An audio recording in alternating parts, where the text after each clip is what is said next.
Tradicionalmente, la tributación de las multinacionales se ha basado en el concepto de establecimiento permanente. La idea era muy sencilla.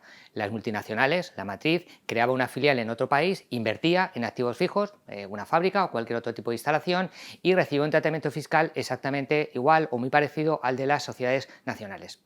Sin embargo, el concepto de establecimiento permanente ha quedado obsoleto, mientras la economía ha avanzado muy rápidamente durante las dos últimas décadas. A consecuencia de la digitalización y la globalización, los conceptos fiscales apenas han variado. En estas últimas dos décadas, desde principios de siglo aproximadamente, ha habido dos cambios paralelos o dos fenómenos paralelos. Uno, por un lado, la aparición de nuevos modelos de negocios, por ejemplo, cuando una multinacional tecnológica presta servicios de intermediación online o de venta de datos. Por otro lado, durante los últimos 3 décadas ha habido un proceso espontáneo de armonización fiscal, es decir, en el ámbito de la Unión Europea los países han tendido a reducir sus tipos de gravamen en una carrera hacia la baja, sin que haya existido un acuerdo, digamos, de armonización tomado dentro de la Unión Europea.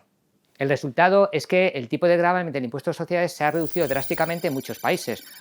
Por ejemplo, en Alemania se ha reducido 30 puntos, desde el 45 hasta el 15, en España se ha reducido desde el 35 al 25, igual que en Holanda, o en el Reino Unido se ha reducido desde el 31 hasta el 19. Estos dos procesos paralelos han sido utilizados por las multinacionales para poder utilizar estrategias de planificación fiscal.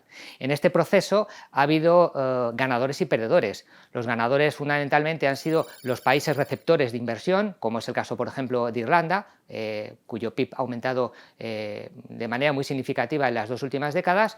También, por supuesto, las multinacionales, que han visto reducido sus tipos medios de tributación muy por debajo, en algunos casos, del 10%, y por otro lado están el resto de los perdedores. En el caso europeo, la mayoría de los países europeos han sido perdedores porque han visto cómo sus bases del impuesto de sociedades han sido erosionadas. Indudablemente, la carrera a la baja de los países por reducir sus tipos de gravamen del impuesto de sociedades dentro de una armonización conocida como espontánea ha sido un acicate para estimular los procesos de planificación fiscal agresiva que han llevado a cabo las multinacionales, especialmente las tecnológicas. Pero no ha sido la única causa, hay otras causas que probablemente reciben menos atención. Una de ellas es el propio funcionamiento de la Unión Europea. Las cuestiones relativas a la armonización fiscal deben tomarse por unanimidad, y esto ha hecho que algunos países hayan vetado propuestas de reforma dentro de la Unión, como por ejemplo la propia aplicación de un impuesto mínimo, la armonización de las bases del impuesto de sociedades o incluso la aplicación de un Google Tax, del llamado Google Tax, de manera unificada. En estos momentos la situación ha cambiado. Dentro del G20 se ha llegado a un acuerdo que ha involucrado a unos 130 países de todo el mundo para la aplicación de un impuesto mínimo en el impuesto de sociedades, incluyendo a las grandes potencias como Estados Unidos y como China.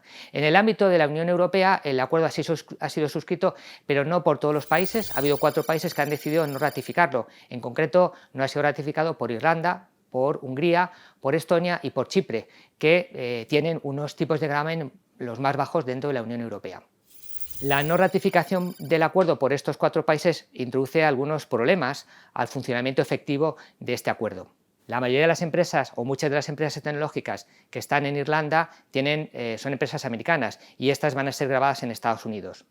Sin embargo, las empresas que sean de origen puramente irlandés, estas tendrán opciones de escaparse del impuesto. Por lo tanto, es probable que el Google Tax en los países donde existe se mantenga precisamente para poder gravar a esas empresas.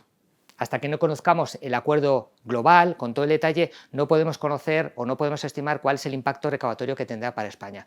Algunos cálculos que he hecho dentro de la Comisión Europea estiman que con un tipo mínimo del 15% se podría recaudar en torno a 700 millones de euros, pero es pronto para dar cifras exactas o muy próximas sobre qué ocurrirá realmente sobre la recaudación.